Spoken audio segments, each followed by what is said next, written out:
And now, ladies and gentlemen, for our panel discussion, it is going to be on the future of work and preparing the Centennial generation. Please allow me to welcome our first speaker, the CEO of HUBCO, Mr. Khalid Mansoor. Along with Mr. Mansoor, I'd also like to welcome Mr. Mohammad Shoaib, the CEO of Meezan Investment Management Limited. And also Mr. Sajjad Syed, the CEO of Excellence Delivered Limited, and Fatima Asad-Said, the Executive Director of AbacusConsulting and Trustee of LUMS. Fatima is the first speaker, the female speaker, of course, for today. So for that, we thank you so much for participating in our great event and also for making the first step of the Future Summit's 3rd edition as a female speaker. And ladies and gentlemen, would also like to welcome Dr. Faisal Kamiran, the president and co-founder of ADDO AI and the Dean of Faculty of Science and Information Technology University. And Mr. Rizwan Masood Raja, the Chief People Officer of Engro Corporation, our Platinum sponsor. Please give them a big hand. In this session, as it is a panel discussion, I'd also like to invite a moderator to work this incredible session with Mr. Saquib Ahmed, the Country Managing Director of SAP Pakistan. Please give them all the biggest round of applause. And Mr. Saquib Ahmed, the floor is yours. Assalamu alaikum, everybody. We have a great panel today, and the topic itself says a lot. Future of works. It comes with a lot of questions. Is the technology or the automation going to take over the humans? Is this artificial intelligence is so strong that the jobs will go away? Are we talking about that this all changing modes of the way working style has completely changed and the complete outsource models have been introduced? Do we have any loyalty left either with the organizations or with the individuals? Are we talking about these whole new terms of IoT, overall talking about augmented reality, 5Gs, blockchains? Are they going to all take over our day-to-day workings and impact our day-to-day lives in a totally different way? Are our offices going to be the same offices with the rooms, or are we talking about that all the place in the world is our office and how our personal and office lives are going to be mixed together? All this is touched upon. All this is covered upon in the future of works.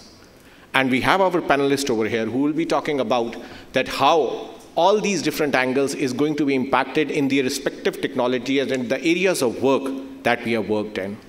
The discussion overall moderation will be that each panelist will talk about his view or her view about the future of works for 3 to 4 minutes, and then we will have one question each from the overall panelists, and then we will open the floor to all the crowd available there as well.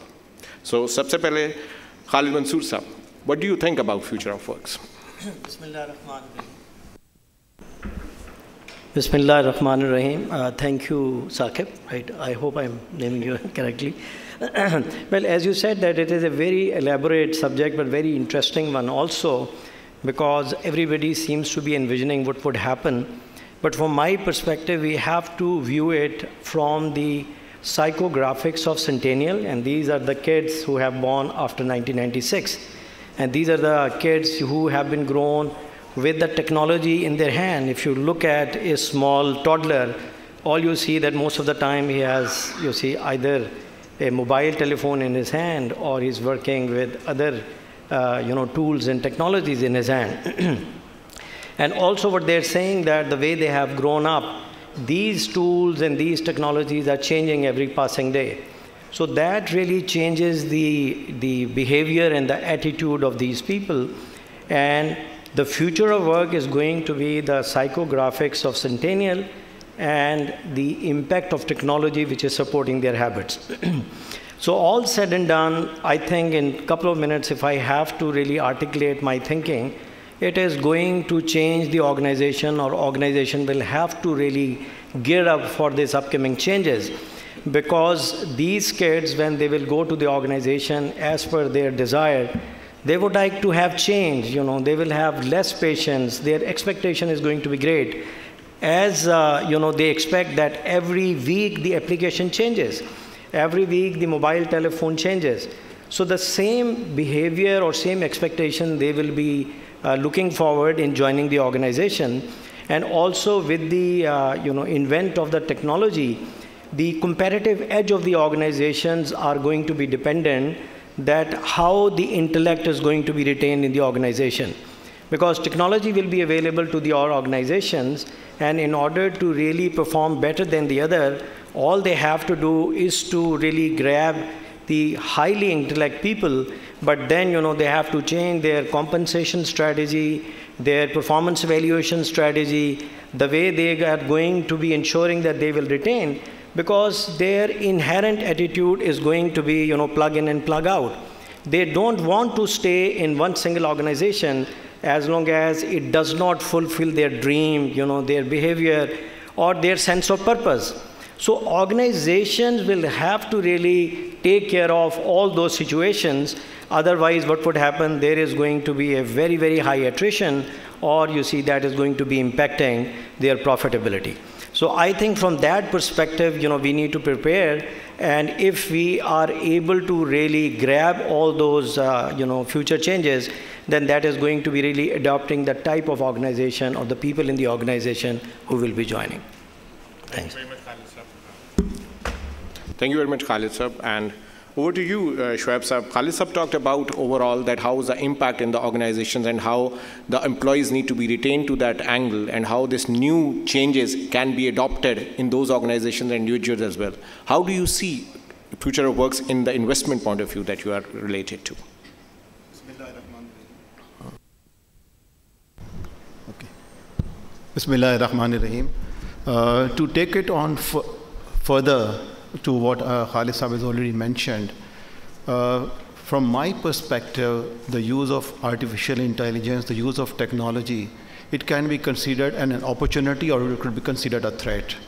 And certainly there's a lot of fear that there are some studies which say that in the next 15 years, 40% of the jobs will be displaced. Having said that, there are also reports, for example, World Economic Forum has done a report or survey, and they have done a study. Based on that, equal number of new opportunities in the AI area will also be created by this displacement. So yes, I think it is a positive. And talking specifically from the perspective of financial services, I look back in time 3 decades ago when I was at university studying my master's, doing my master's in business administration. And I used to look at some of my friends who were doing articleship at audit firms. Now, certainly at that point in time, the use of computers was not that common.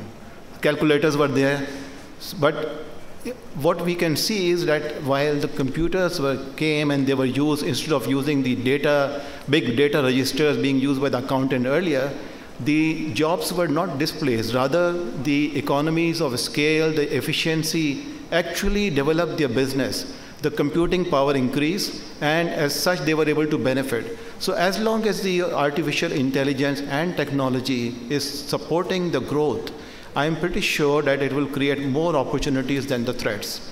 Talking about the asset management industry in particular, what I have seen is that, yes, there are 2 basic front ends of the industry. One is to get out to the people and to generate AUMs, assets under management, to raise money for investment. And the second aspect is basically to invest that money. In both these areas, artificial intelligence and cognitive learning will play an important role in going forward. And I must say that in Pakistan, we are lagging far behind at the moment. However, we have started on that process. And in terms of reaching out to our customers, for example, we have equipped our sales team with a mobile app where they can go out. Now they don't need to make a record of how many customers they made. Everything is logged. Everything is logged. So when they go out, meet different clients, they kind of provide some investment advice to them. So all records are automated. And that is something we need to do. Excuse me. In terms of marketing, again, the use of chatbots is increasing. At the same time, more emphasis on social media, which is increasing the efficiency of the marketing effort and is able to kind of get us to the right client who is actually with the right profile for investment.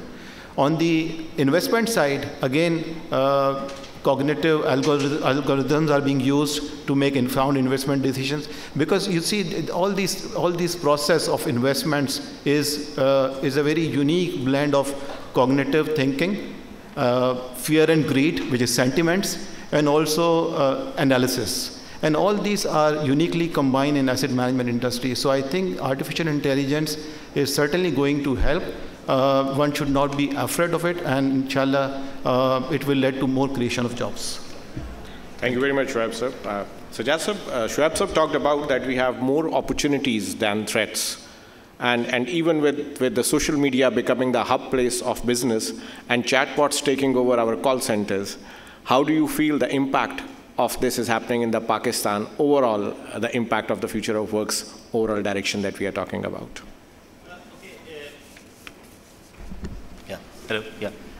I think in the future, the workspace will be impacted in on three major variables. Number one, the skill sets which are required would change. A lot of repetitive work that we do today will be taken over by AI. So jobs like call center operators and things like that, they will vanish. AI can very easily take care of that, and there is technology is available even today. Saquib's SAP has certain technologies which take care of that, the chatbots and so on and so forth. So repetitive work will be taken over. So new skill sets, we need to train our people in newer skill sets, high value work, and that is something the government has to start looking at today. No longer can we provide low wage, low skill jobs, because those would be gone. The other aspect that I see is the workplace will become boundaryless. With 3G coming in and now 5G coming in, you will invariably see that people, our new kids, the millennials, the way they collaborate, the way they work, the way they communicate, the way they do their meetings and so on and so forth, those will significantly change in the short range. And we are already seeing this. No longer would we be confined to be in the team does not have to be physically present at one place. Because of immersive technologies and so on and so forth, we see collaboration taking a very new form. And if you see our next generation, most of the millennials, the way they communicate and collaborate, almost everybody that you see over here has a smartphone, and almost everybody, we are multitasking as we speak. We are talking, we are answering to our emails, we are doing our WhatsApps and so on and so forth. So a lot of that will change the way we collaborate and the way we work. So our office spaces will no longer be confined by physical boundaries. People will no longer be coming to a physical location to work. The third thing that I see is organizations and people will become more and more specific to a certain niche. And they probably will not be working for one organization at a time. So the concept of loyalty will also change. You will have people with certain skills in programming. They'll be working for 5 different companies at the same time. They'll be collaborating with 5 different teams, as we have in Google Circles. Everybody will be part of, if somebody is an AI developer, he'll be working for A, B, C, D, and E companies. So the concept of loyalty will change. When all of these things are coming in, then organizations like ourselves and others will have to define the compensation systems. The compensation systems will also change. The switchover will no longer, because there are the contracts are very different, so switching over from one company to another would also become very, very competitive. So as we go in, we have to think of our workspace as part of a blockchain as opposed to a physical location.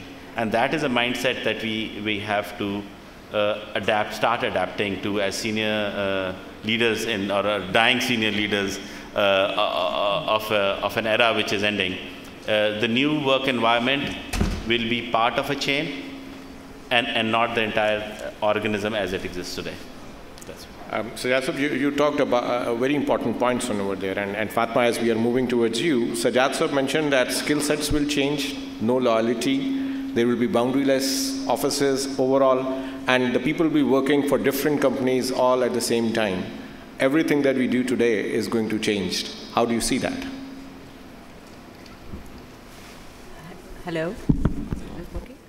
Assalamu alaikum. Thank you, Saquib. And thank you, Amelia, for pointing out that I'm the first woman today. Ladies and gentlemen, the future of work is more women and coming into the workforce. So I think we need to start over there. I think it's about recognizing the demographics that are there within each workplace, whether it was Pakistan or on a global field. But before that, I think we need to also accept the fact that intelligence is really what the late Stephen Hawking said was intelligence is the ability to adapt to change. And I would take that further and say it is not only the ability to adapt to change, but it is also the ability to learn, unlearn, and then relearn. However, in a digitized world, the most important thing is not to forget how to be human. So the main challenge for our organizations in this digitized and very fast-paced technological advancements that are taking place is how do we construct and redefine organizations and skills and the learning ability and agility to ensure that the human connection is not lost. And when we talk about human connection, we talk about not only the creativity and the critical thinking aspect, but we also talk about empathy and equity and compassion for the other human being and other living things that are around us, the environment, which has come under a lot of discussion and hopefully action as well.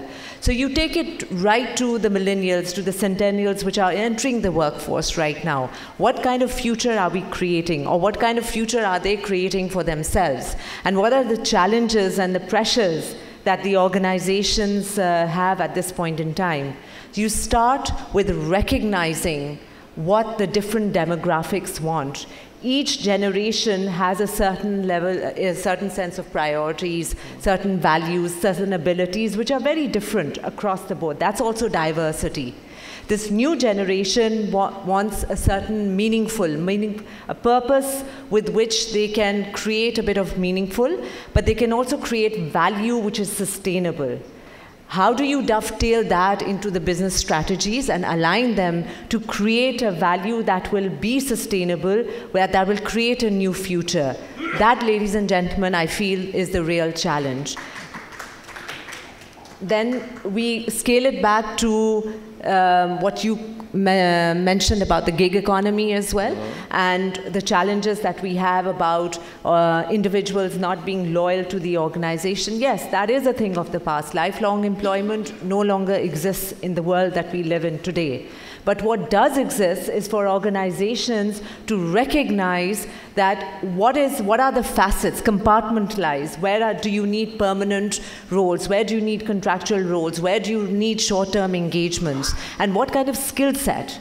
Just a mention where by my fellow panelists as well, certain aspects are transactional in nature. उनको आप outsource या AI या through RPAs आप उनको transfer कर दें, align कर दें. Then you bring in the creativity and critical sense. You need these stints. What kind of skill do you want? What kind of learning do you want? So there's a lot of work for organizations to redefine how they are formulating the role and responsibility. How is it dovetailing to the future and anticipating what we will need in 5 years down the road? But also listening to the different generations that exist.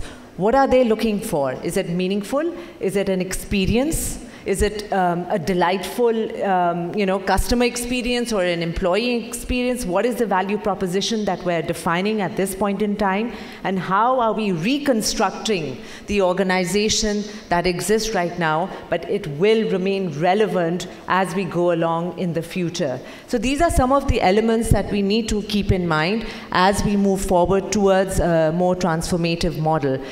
At the heart of every organization, ladies and gentlemen, is the human.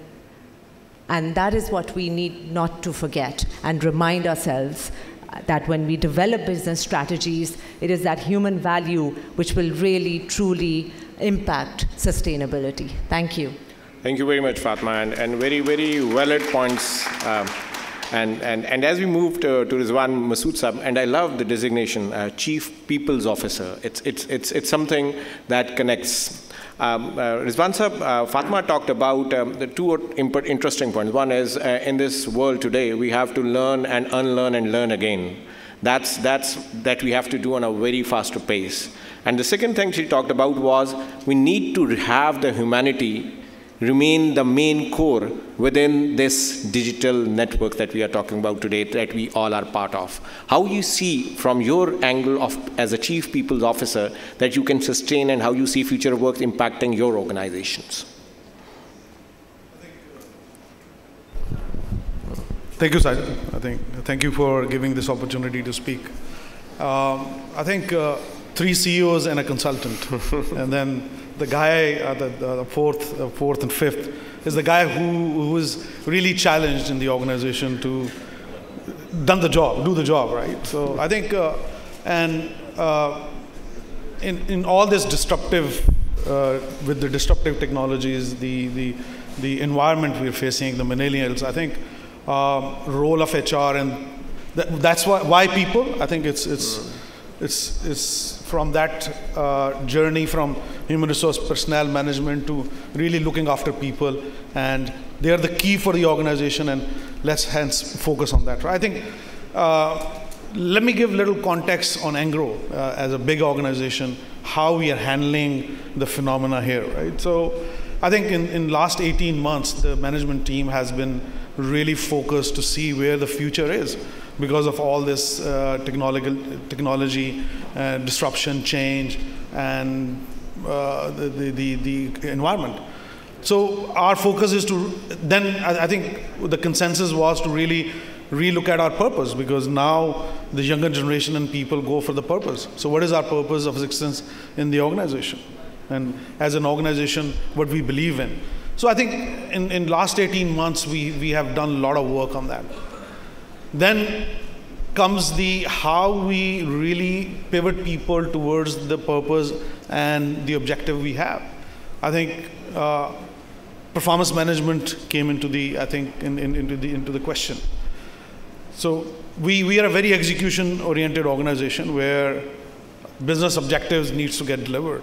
So when you are talking about the change management, how you change that behavior, where people just are focused delivering business objectives and not looking at the behaviors. So now we have decided as an organization that we will go with 50% evaluation for people on the management competency behaviors.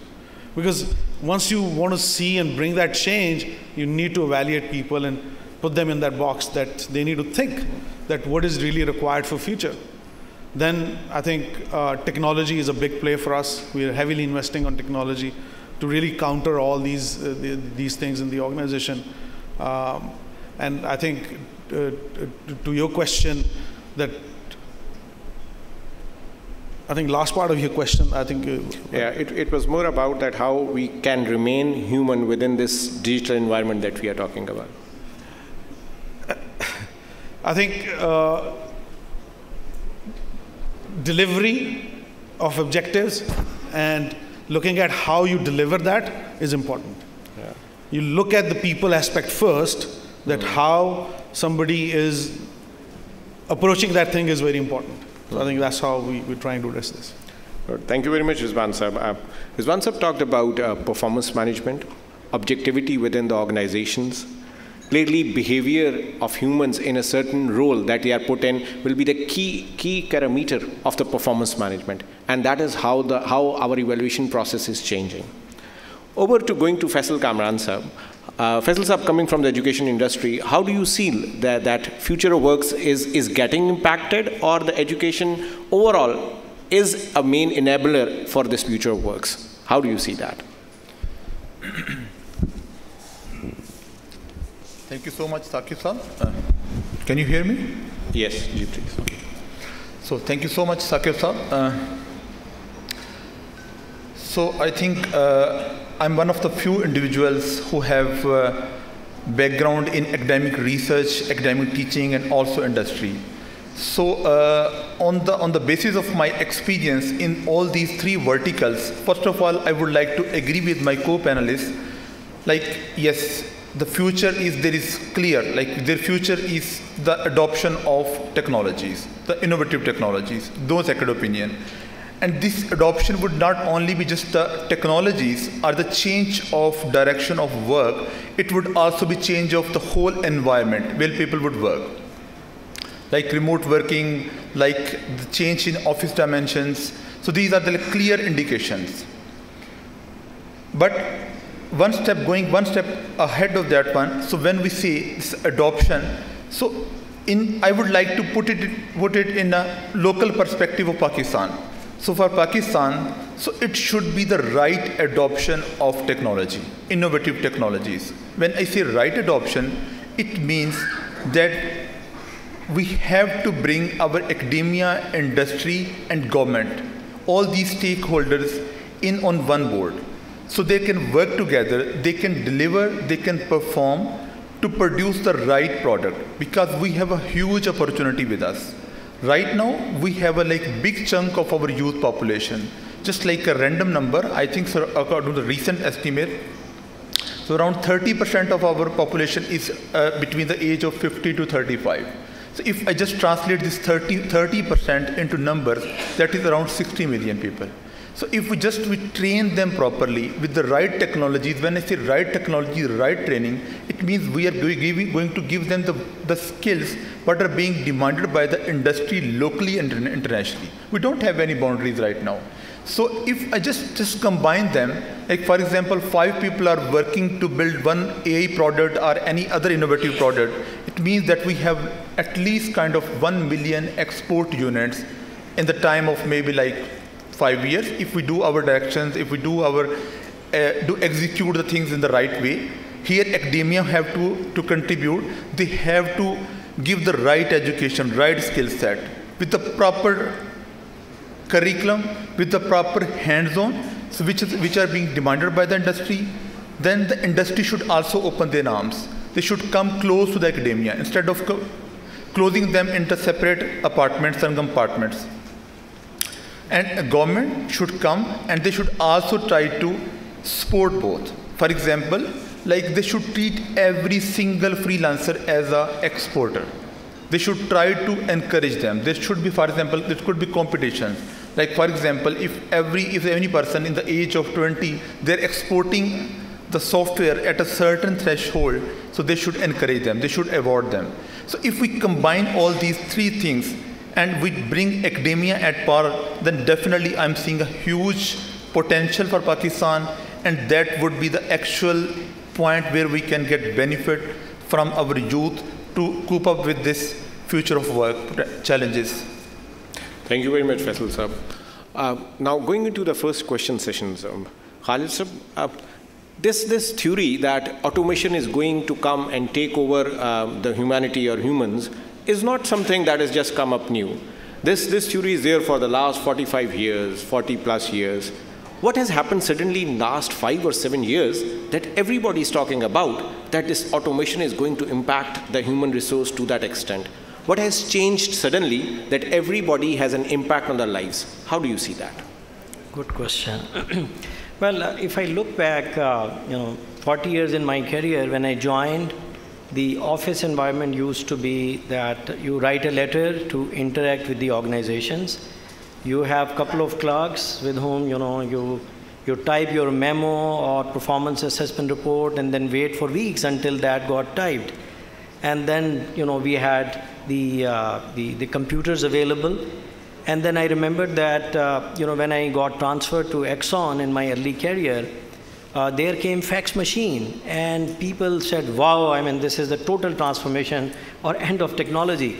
Because rather than writing the telexes or writing letters, you can draw a sketch and send it to OEM and he would be able to diagnose your problem. But that was thought to be the ultimate, or rather, end of technological improvement. But from there onward, if you see that how transformation is taking place, in my experience, it had been, rather systematic. That 5 years, one kind of transformation, then, you have the mobile telephony, and then you have Skype, then you have Zooms, etc., etc. But if we look right now, in the last 2-3 years, the transformation is phenomenal. It is a paradigm shift. I gave a couple of examples. You talked about the technological improvement, etc.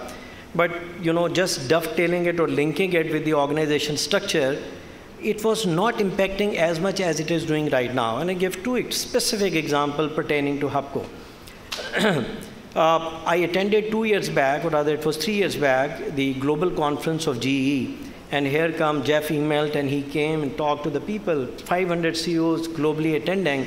And they said that one of their biggest revenue center is going to be digitization. And that was a kind of new word people heard. That they said that GE was a technology supplier, but now this is a paradigm shift. That other than technology, we will be doing the predicts, which is going to be analytics, and we will be providing services to the organization. We heard it with a lot of interest, and then we had a deep dive into it. We realized that what kind of implication it is going to be having in terms of plant operating performance. And I give you one example that HUBCO's first plant is almost 22 years old, and they offered something together with predicts or paradigm shift. And they said that we can renew your machines, and which will improve the performance by almost 4%. So that number sounded huge.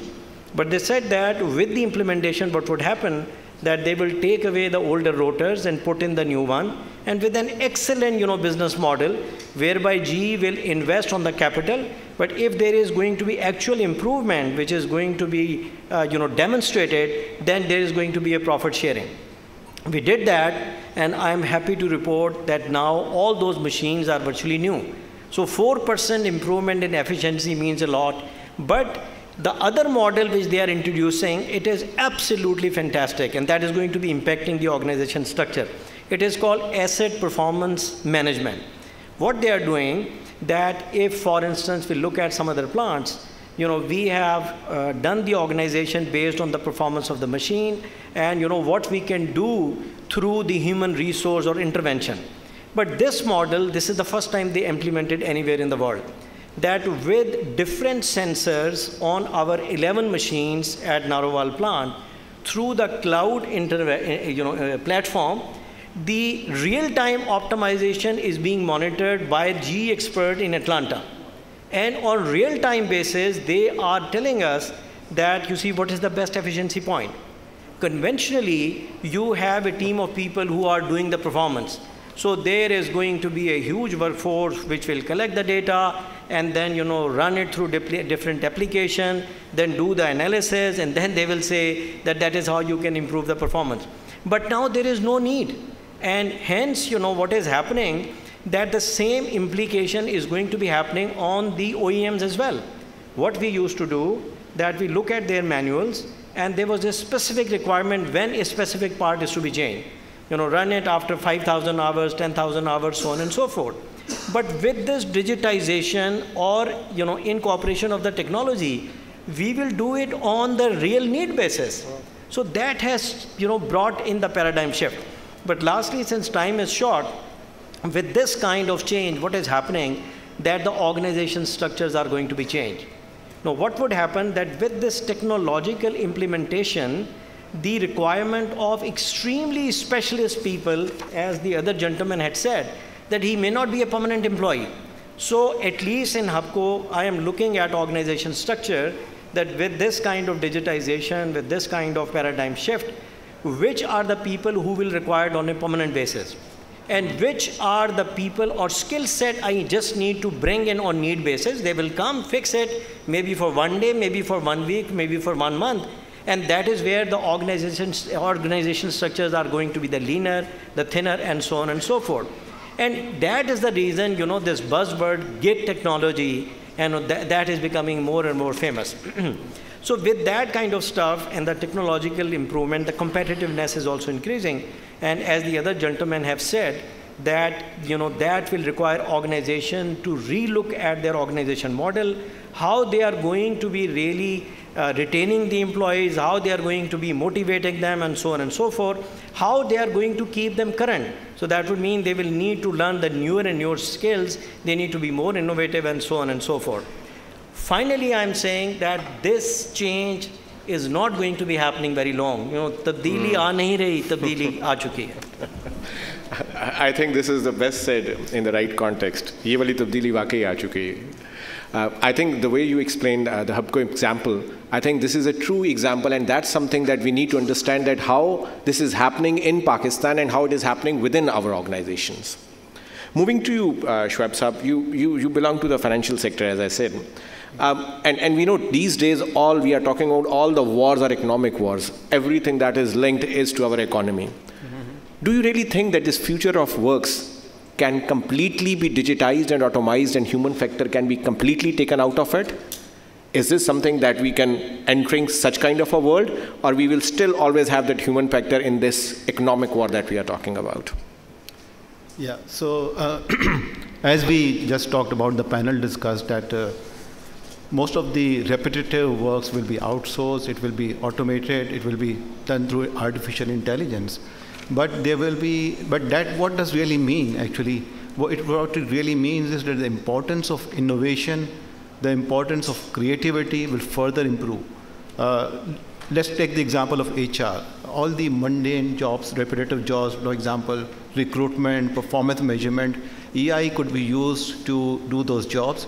But that would mean that the HR department will have more time actually to engage with the people, to motivate them, to come up with innovative ideas.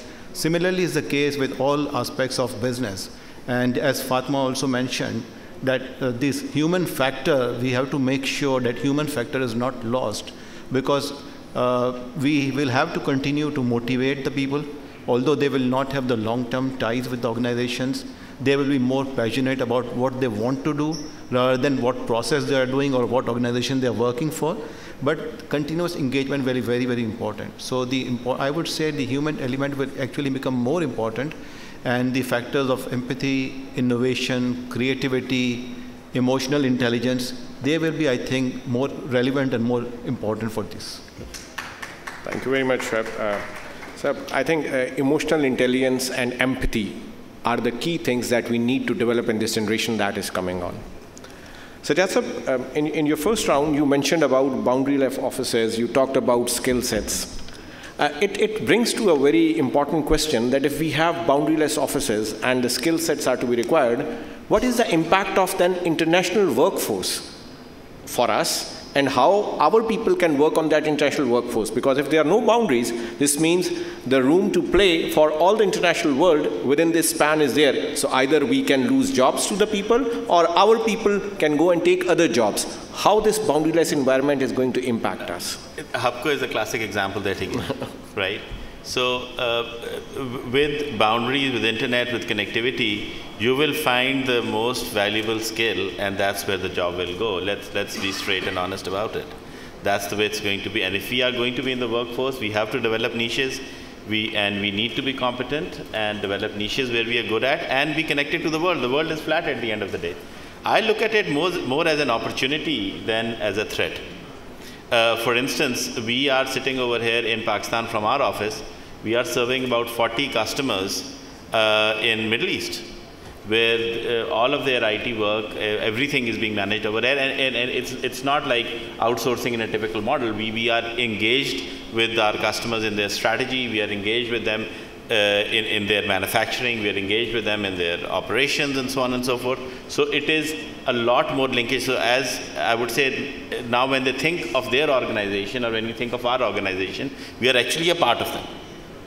So going forward, I see a lot more of those linkages coming in. So we have to stop thinking of our organizations as a singular model. We are part of a chain. As I mentioned earlier, that we would be a cog in a big chain. We have to think blockchain. The organizations, earlier we all used to work on interdepartmental coordinations. So we were talking about ERPs, like, finance talks to supply chain, and supply chain talks to HR, and HR talks to sales, and sales talks to store, and store talks to this and that. So we were all building technologies around it. Now those collaborations and coordinations got finished in the 90s and maybe early part of the century. Now we have to think beyond our organization. Now we are part of a much larger organism. And now we have to collaborate with each other, and not just our customers, with our banks, our vendors, and so on and so forth. So the future of work that I see is organizations which are diverse, organizations which are even more connected organization where I would not say the word outsource means you just give and forget, where the organizations are so intimately interconnected, but they are boundaryless. Through this, we'll be able to decrease the costs of our infrastructure, get better quality workforce. And HUBCO example, again, I'm really happy to see this, sir, because it is already happening and it will continue to happen. We will see more and more and more of this. So we need to shape up or we'll be left out. It's as simple as that. Thank you, Sajjad sir. According to you, boundaryless environment is an opportunity for this 220 million population. And that's pretty much true. What we have is human resource. And if we have these boundaryless environments, the whole world opens for us for this human resource to get that one. Fatima, over to you. You, in your first session, you talked about a gig economy. You talked about a human resource working for a certain period of time. In our world today, we used to invest in people to make sure that we develop them as a resource, as something that we will retain with our organization. But moving into this future of works, where the people will work for 6 months for one organization, 6 months for the other organization, how we will grow them, how they will become loyal to the organization, how this growth pattern that HR department invests on a human, why they should invest it, because they are there for a very small period of time. Okay, that's a great challenge for as we navigate and find ourselves as organizations, as individuals as well. It's part of the continuous learning process that I was, an agile learning that I was alluding to earlier as well. Again, two aspects there. One is the employee or the new generation which is coming in, and even the older generation mindfully deciding that they don't want to be associated with one particular organization for an extended period of time. So what there is a culture shift, not a culture shift only, but a mindset change in saying, I will invest in my own development in terms of these individual objectives. So it's become very individual specific. What is my experience? What is the value that I bring to myself as an individual? And what kind of experience will I look to complement that learning that I have? And then, you see, so you have to see the supply and demand has shifted, basically, how we're viewing it. On the flip side, on the organization, what we have been talking about is you're redefining the roles and responsibilities. Organizations are being much more cognizant of not only cost efficiencies, but becoming more and more effective in terms of where are they going to invest in terms of the learning aspect. So you're seeing a shift in the mindset of both the organization and the individual. Now, organizations also are cognizant of the fact that there will be a certain percentage of their workforce which will not continue with them. And what they will be doing is, and that is something that we are experiencing at Abacus, one of the 11 businesses that we have is the human capital, where we are facilitating organizations thinking of developing a platform where we're saying, these are the skill set that this organization A is looking for. And then you send out a request and you say, who is interested in gaining that experience? So the way you're modeling the entire aspect is changing. The way you're recruiting is changing fundamentally. And that ties back into one of the trends that is emerging on a global level, and I'm sure it is something which is fast taking place in Pakistan as well, is people will connect with organizations that they care about. That sense of purpose जो मैंने पहले भी जिक्र किया था. So sense of purpose, they want to work with organizations which will complement their learning. So yes, while there is a component where organizations will continue to say, these are the skill set and jobs and roles that we will invest in for future learning, but at the same time, what we're also providing are platforms for experience. And self-learning is what is going to drive the market. We have many platforms which are online, many learning platforms which are emerging, even the apps that you have. I think there's Udemy and Coursera and many others, where people are just logging in and then continuously learning with very diverse skill set, because the future belongs to those who are developing their skills. And then they have a menu. So you see the shift happening, and if organizations also transform the way they work, that's what's happening at Abacus. We have a great, out of the 3,000 people that we have across 3 continents, only 450 are permanent. And the rest of them are not only project-based, but also short-term engagements where we're picking up from different localities, different nationalities. It's a great challenge that we have within our organization, but we're cognizant that if we don't change the way we think and provide these learning opportunities, we will no longer be relevant. Good. So you wanted to say? Just want to add on something that, look, you see, the fact is that it's going to be a gig economy at play. As I said, that with the advent of technological incorporation, the permanent organization structures are going to be very lean and mean, right? So that would mean plug in and plug out. People will come, fix your problem, and go away. But how it is going to ensure the business continuity, that's the issue, right? So 2 things, it has to be controlled through management process, which is proper documentation and coordination. When the job finishes, what kind of handing over and taking over is done, and you don't have to retain knowledge in your own mind the way, the old concept used to be, that you have one guy and until he's not there, you won't be able to start the machine. There are systems and procedures which are going to be in there. And lastly, in our board, what really happens that there's a process which is called business continuity process. It is reviewed on a regular basis, and if any change is being made, then the board asks the question that what if? That if this thing happens, how you will ensure that business continues to operate? Very, very fair point. Rizwan, Masood sir, we all talked about the change management that we talk about. In all the organizations, we need accountability, we need proven track record. We always talk about what will happen if the service fails. When you have so many dynamics of human resource moving from one place to another, how we can manage this proven track record and accountability of an organization in the context of the future of works? How we can make sure that the end-to-end result an organization achieves and gives the final product in terms of service or product to the customer, considering that all the dynamics are changing on the backside? I think it's not that easy. I think every organization is going through this transformation where they're re-looking and rethinking about their models. But see, the principles will stay. The principles will not change. Reliability, all these things need to be there, right, to run an organization.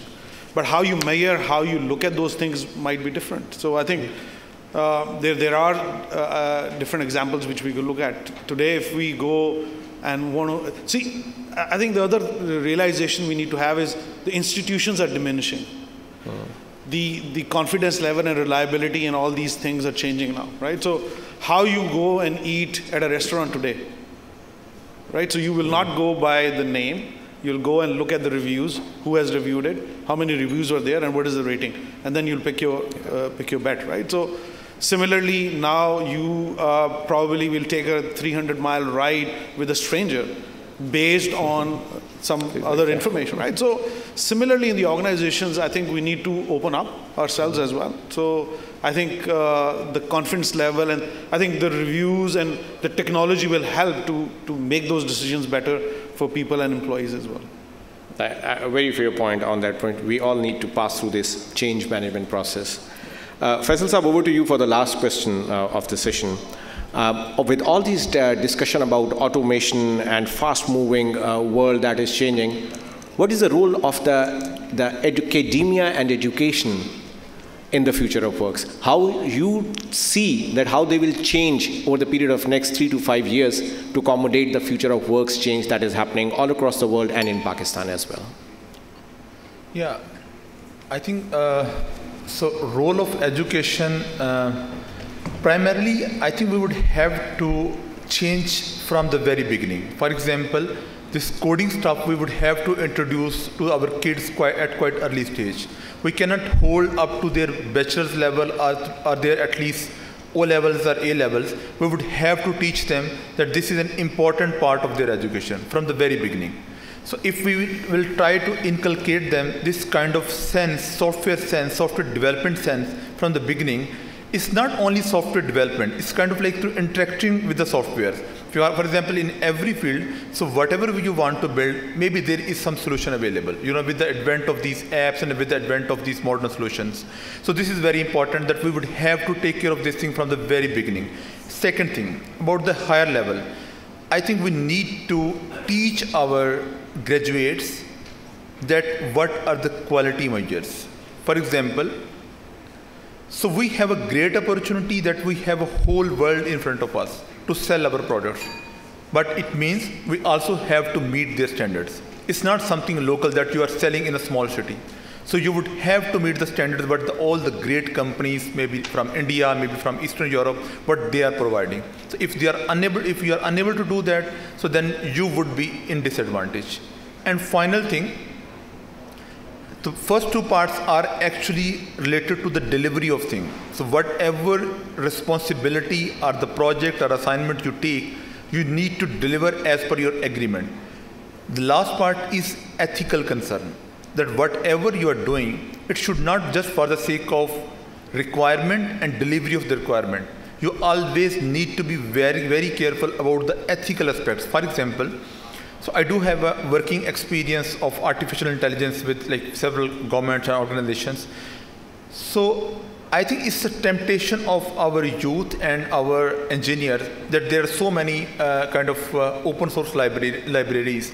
They just want to use those libraries, which is a very good thing. I think they should do that. But they want to use blindly. They just want to feed data, they want to learn models, and they want to deploy it somewhere. So in these cases, if something unethical or legal violation would happen, it could lead to disaster. So for POCs, for small experiments, this is okay. They can go for that one. But if they are going to build some enterprise projects, they need to understand what exactly they are building, how this mathematical AI function works, how it learns patterns. So what kind of data they are using. So is there something unethical, illegal, but is being fed to the model or being learned by the model? So they need to validate it. It should be very explainable, clearly explainable to the decision maker and to the actual users of these AI models. Because with this prevailing privacy and these new legal concerns is extremely important. You cannot skip these things. Thank you very much. Fatima, you had a point? A very quick point to add to what Faisal is saying from an education. Education, you take it back to the school level and then onwards to university level. And I just want to give the example of LUMS, which I'm privileged to be part of the Board of Trustees. And over the last year or so, we have been working very diligently and intensively on how do we transform the institution's foundation in terms of framework of excellence that is being provided to the future generation. I mean, ladies and gentlemen, we are a population of more than 200 million people, and 60% are under the age of 30. And it is our responsibility, that is our legacy, that what kind of platforms are we providing. So from an education perspective, that is the supply into what we're talking about right now. All of us sitting over here are employers, potential employers and employers of the workforce that is coming in. What are we demanding? And are these universities actually aligning to the demand that we have at this point in time? I feel there is a huge gap then. So LUMS has redesigned it to ensure not only looking at global practices, but also configured it in such a way that the medium of instruction, the way the professors are also imparting knowledge, the access that you have to frameworks, cognizant of the fact that the student body that is sitting in front of us, average age would be 18, 19, if you look at bachelor's and then onwards to the master's program across the 5 schools, are digital natives. So the way you're teaching them has to change, the messaging has to change. They'll come up and say, oh, but we explored this and researched it on Google, so what value are you adding? And that is something that our universities have to consciously, and it's already happening on a global level. So just keeping that in mind as well, that will also influence how the future of work will turn out. Thank you very much, Fatima and all the panelists. Ladies and gentlemen, the future of works is here. The change is coming. And we have to adapt to this change. This change is boundaryless. This change is in our homes. This change is in our office environments. In every second day, we need to understand how these millennials and these centennials are working. Their way of thinking is totally different. Just quoting a very small example, 2 weeks back, I was talking to my A-level son who just joined the A-levels, and there was a mathematical calculation that was supposed to be done, which I did in my mind, and he was just trying to do it in the calculator, and I did it faster. So very proudly, I said to him, look, what kind of generation are you? I can do it in my head and you can use a calculator. And he came back to me and said, I don't know what is the issue with your generation. You feel so proud about proving that you can do these things on your head, rather not use the tools, and I can use my mind for something better because I have the tool to use this one. These are the centennials and these are the millennials, that how they are dealing with us today. And they are going to be the decision makers in the next 15 years. They are going to be running our organization. Their way of working, their thought process, their approach towards different things will be totally different. And we are the ones who needs to adapt. We are the ones who need to make sure that how we accept this change within our homes, within our education system, within our offices, within our office environment, and get ready for that. It's very important that we accept this change, that this future of works, and as all the examples given by the panelists, all this is happening today. It's an opportunity for the people of Pakistan. Great opportunity. We have amazing talent over here, and using this future of works with boundaryless overall workforce that we are talking about, we can sitting over here, we can do the works. We are already doing it, but we can make it more methodological. We can start controlling it. We can make it an asset. And that's how we can change the destiny, and that's how we all can be part of something where we have given back to this country. And that's how change ourselves. So thank you very much for that. Thank you very much, panelists, for this discussion. And I think it's a great time to take over from there. Yeah. Thank you very much to our dearest moderator, as well as our speakers. Now, ladies and gentlemen, I would like to, of course, emphasize on the importance on passing the torch that you have mentioned. For that, this has undoubtedly been the very perfect closure of this first day of our Future Summit. So once again, please let us give them the biggest round of applause. Thank you. And to hand out the token of appreciation, please allow me to invite to the stage an author and speaker from the United States, Ms. Tara Love Perry, to come up on stage. Yes, thank you very much, Tara. And we'd like to have our organizers pass on the book to Mr. Khalid Mansoor, the CEO of HUBCO.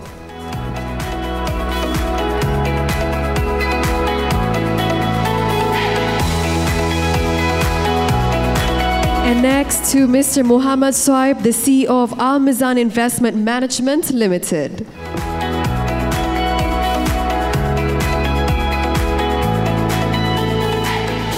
And next to Mr. Sajjad, the CEO of Excellence Delivered Limited.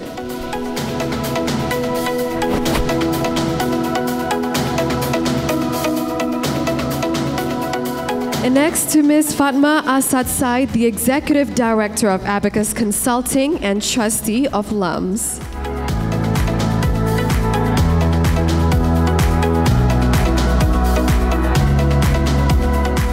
And next, Dr. Faisal Kamiran, the President and Co-founder of ADDO AI and the Dean of Faculty of Science at the Information Technology University. And next, from Engro Corporation, the Chief People Officer, Mr. Rizwan Masood Raja.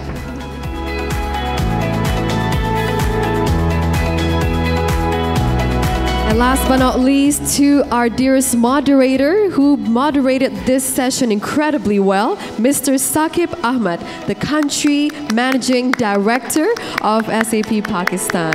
And next is a group photo session. We'd like to invite all of our speakers to stand in front of the backdrop along with Ms. Tara Love Perry, an author and speaker from the United States. And we ask our photographers to capture this beautiful moment.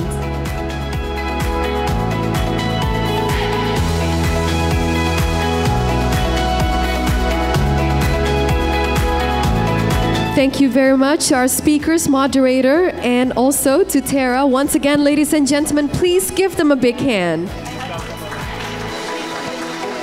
Yes, and we'll be hearing it from Tara Love Perry from the United States tomorrow on the session. So for that, we ask you to please stay until tomorrow. But ladies and gentlemen, we've come to the end of the first day of the Future Summit. And we invite you to please come join us for our dinner session merely hours from now, this evening. And also bright and early tomorrow at 8:30 sharp until 5 p.m. for the second day of the Future Summit to reinvent the future. And on behalf of our dear hosts and organizers, we'd like to extend our profound gratitude and sincere thanks to everyone for your participation and for your attendance here today. And please have a great rest of the day and this evening, and we'll see you tonight and tomorrow. Thank you.